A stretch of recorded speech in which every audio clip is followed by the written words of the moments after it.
Hey everyone, in today's video I'm going to show you not only how to pollard a willow tree for the very first time, but also how to maintain it. So let's get to it.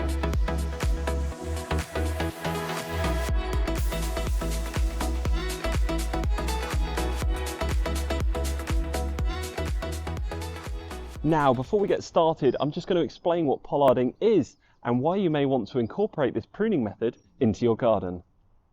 Pollarding is a pruning technique used on various trees, including willows, London planes and lime trees, to reduce their size while retaining the trunk and main structural branches.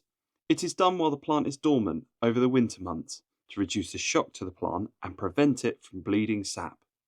It's a good technique to understand and incorporate in your garden if you have trees or large shrubs that you want to retain the main structure but reduce the elongated foliage. It's a drastic way to reduce the size of the tree, which also rejuvenates it. And in some situations, such as urban areas and small gardens, it is essential to be done. Now, this pruning method can't be done on every tree, so do check before you prune. As here are two pollarded trees that I found which had died, so the time of year and type of tree is crucial. For today, I'm going to be pollarding this willow tree for the very first time, and I'm going to be showing you some footage of some regularly pollarded willow trees that I did a few weeks ago. So we've got this very tall leggy willow, which is reasonably mature, but it's becoming very tall and it's got quite a lean on it as well. And where it is this tall, it's becoming very unmanageable. So a good time to do this is during the dormant season, so throughout winter, when you can see all of the branches. For instance here, I can see there's some good clusters of branches coming from this section here, there, and throughout here.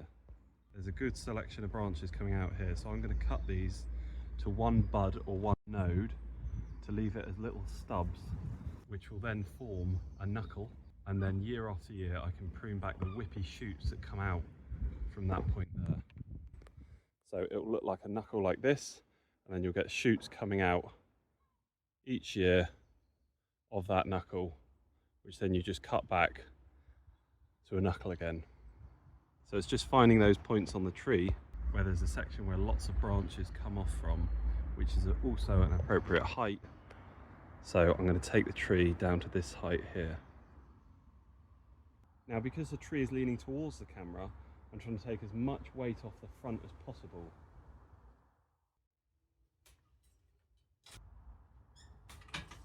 I started filming from a distance so you can get a good perspective of how I prune and the shape of the tree. However, while pruning, I realised a lot of this you needed to get up close and personal so you can see exactly what I'm doing and where I'm making these cuts. So I've planted my feet in the forks of the tree and I feel very stable and the tree feels very solid. But this gives me a great opportunity to show you exactly where I'm making these cuts. So you can see here I've cut these really quite close back, and that little bump there, if you can see it, let me zoom in. That little bump there is a node, and a node is just a premature bud. So when the sap rises from the roots, that bud will fatten up and grow into a leaf shoot like this, which then in time will grow to a whippy branch like this, which then will develop into thicker branches like these. So that is where I'm going to be cutting back to today, these short stubs. So then you can have one shoot coming off and creating that knuckle with lots of little shoots coming off, and every year I'm just going to be cutting back to a similar sort of point here. So I'll show you on this one. I'm just using a pair of secateurs here, and I'm angling away from the node or bud that's coming out here, so that then when the rain comes, you just wick off that way rather than the rain hitting there and rotting the bud. So that's going to just shoot off there. Now, bud and nodes are interchangeable, so I may say one or the other today, but it's a very interchangeable term in my experience. Now, up here in the tree, something that I didn't notice when I was down there is this heavily damaged branch, which is actually dead now. But I don't know whether that's squirrels or woodpeckers or a combination of both. So that whole branch is going to need coming out down to here, as this branch from the left I can see has healthy shoots at the end. Because this is quite a tall branch that's dead, I'm just going to take it out in sections and then do a final clean cut lower.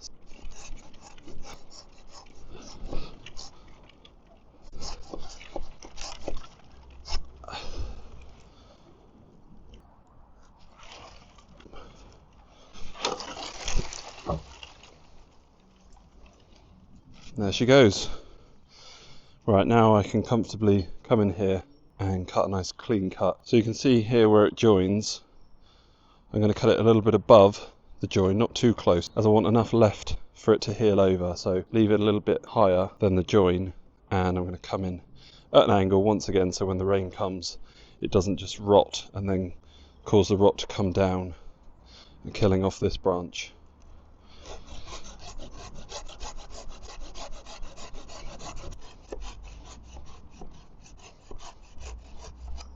There you go.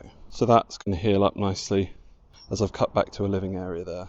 Also, while I'm up here, my original plan was to take it back to the knuckle up there, but being up here I can see there's some quite nice branches at this level, including this one, which I could take it back to. Now because I'm not going to take it up there, I'm taking it down to here. This one can be reduced in size just to a bud, as there's going to be another shoot coming here and one from round there.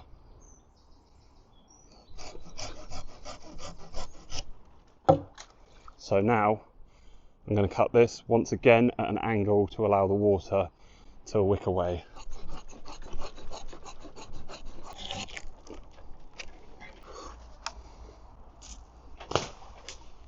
And actually taking that one off, I could feel the weight of that branch, and as it was growing this way, I'm really glad that I am reducing it down to this height, as it's going to make it a lot more compact and more manageable.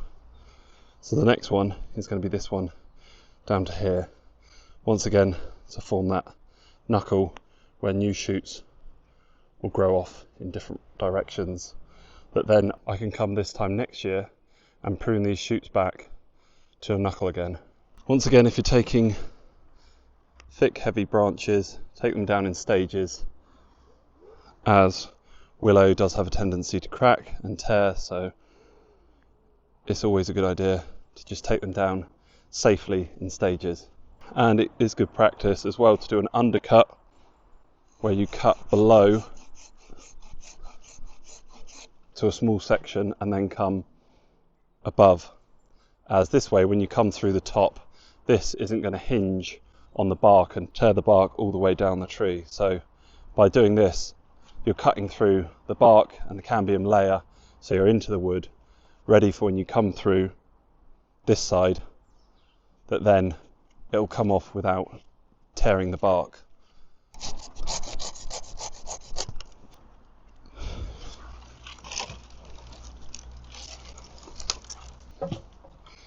When you're lowering down branches, it's good to have an area that you can slide the branches through the tree and then out onto the floor. So now I've got the majority of the weight off the area, I can just come through with my final cut. When you come near the end of your cut, just slow down so the force and momentum of your saw pulling through doesn't knock you off balance or tear the branch in any way.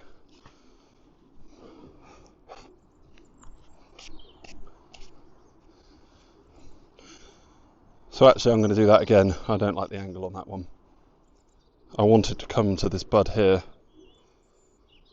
but I'm going to cut that again a bit straighter. A bit more of an angle, sorry.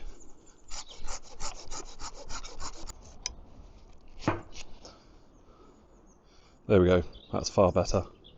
Then the water can hit there and come off. So for this one, I'm just going to start taking some of these branches out before I come here and take the main trunk out, as there's a fair bit of weight on there. So I've done a really untidy job here, but I wanted to leave a hinge, which is that piece of bark, so that when it came down a lot slower, as there's certainly quite a lot of weight there. rather than it just dropping all of a sudden. So now I can quite comfortably cut through that hinge and lower this down slowly, and then come in here and do a clean cut. Once again, a nice clean cut there at an angle so the wood doesn't rot. So where I've cut back to, I predict there's going to be a lot of shoots coming out of here, not just one or two. So then during the year, the shoot's going to grow up into a branch, which I imagine will put on about this much sort of growth. And then I'm going to come in and cut to a bud or a node just there. So that's what it's going to look like at the same time next year. And then you keep doing that cycle, building up that knuckle. This is going to thicken up and send off 2 shoots. And each time it thickens up more and more shoots till eventually you have lots of little nodules and stubs coming out of the branch that then you need to thin out these sections as there's so many. So you just take the old ones out, leaving the new ones, and the cycle continues. Which I'll show you later in the video, as a few weeks ago I pruned a mature willow that had been regularly pollarded. Any of these shoots, as you can see here where I'm stood in the centre of the tree, any of these internal shoots I am going to remove, as if that grows to a thick branch like this, it's just going to cross and hit the branch that I'm closest to and make it too dense and clustered in here, so it's not going to allow light and airflow in here. So I'm going to take those out so the branches are nicely spaced apart, which you can see here. This helps the tree remain open, as I said, for airflow and light, and it also reduces the weight of the canopy by having, although fewer, but stronger and healthier central branches. So while I'm up here, I'm removing any of the dead, dying and diseased branches, and also if there are any branches that are crossing or rubbing or would potentially cross or rub, which is why I removed that shoot that was coming up there. Here we have another dead branch, which is going to need removing.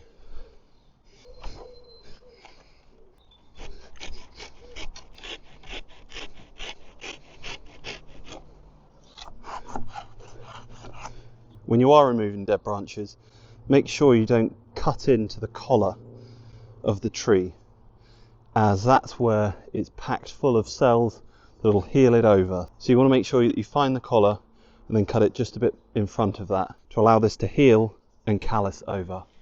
This is a really good example of a collar. It's a swelling around where a branch will grow from. So this is what you don't want to cut into. So you don't want to come in at an angle like that and cut through it flush with the trunk. You want to cut it to the angle of the collar, as this mass of plant cells is here to support the branch, and that's why it builds up around here, to support the weight of the branch. But also it's packed full of plant cells to heal when a branch will be broken. That's a good tip for taking out dead or living branches to retain the plant collar. There's another example here. This swelling round here is the branch collar. So you've got the bark, the branch collar, and then the branch. You can see on that one as well. So on this branch, where I've cut the dead one out, there's no obvious place to where to cut it to. So what I'm doing is looking for bumps or ridges in the bark. There's a sign of there was a branch here originally, but obviously it's come off.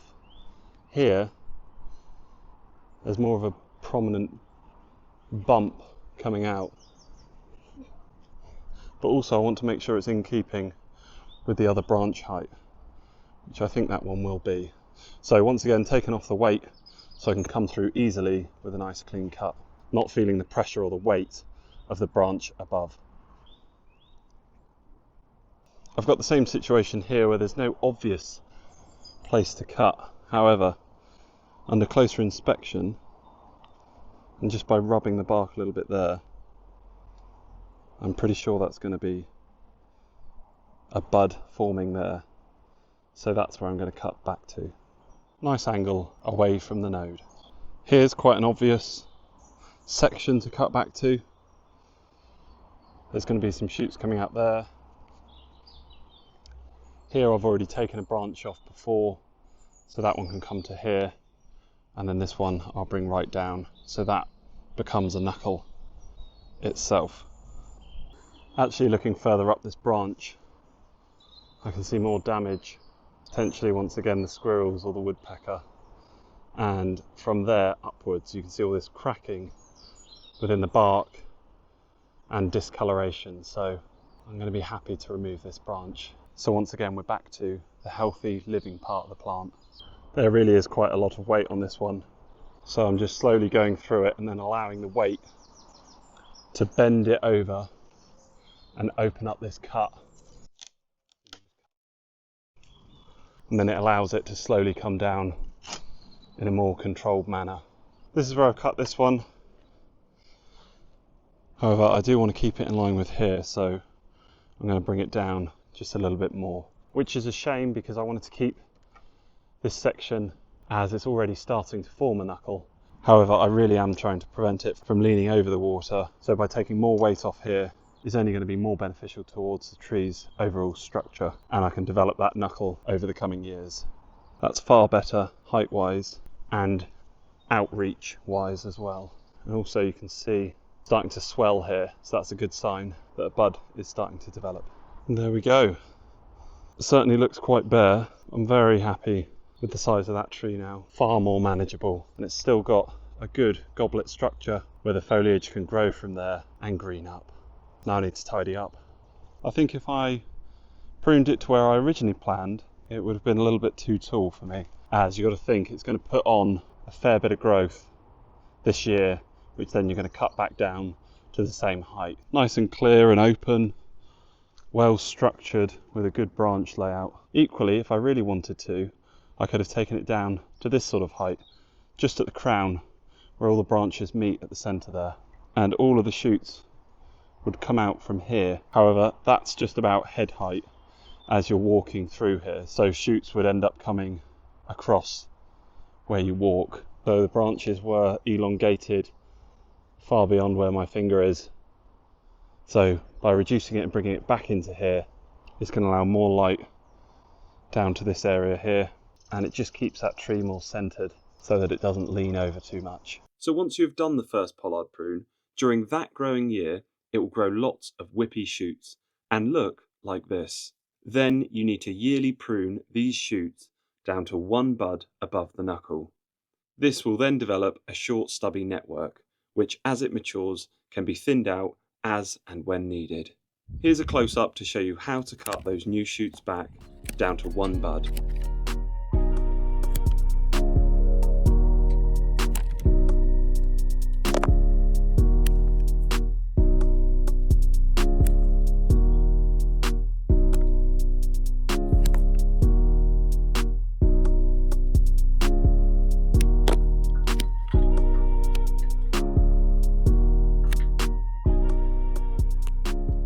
Then from those buds, new shoots will grow out, and the following year you can cut those shoots back to one bud. Over the years, this continuous cycle of cutting back to one bud continually allows the tree to grow in thickness, but not in height. It then thickens up the knuckles and the short stubby network that grows from them, which gives pollarded trees this look. Now, this pruning method is not exclusive to tall trees, as if you've got a small willow tree like this one, you could quite easily pollard this to reduce the size of the foliage and expose the trunk to make it a feature. I've also seen this done on buddleia and cornus, otherwise known as dogwood, as these two are very fast and vigorous growing plants like willow. I think pollarding looks great as it produces a dense head of foliage and reduces shading in the garden. However, once your tree is pollarded, it requires regular maintenance to remove the resprouted branches, so that's always something to consider before you do this prune. That's it for this video. Hope you found it educational and entertaining, and it's given you the knowledge to pollard and maintain your very own willow tree. Don't forget before you go to do all those good things: liking, commenting, subscribing and sharing this video. So until the next time, I'll catch you on the next one. Cheers.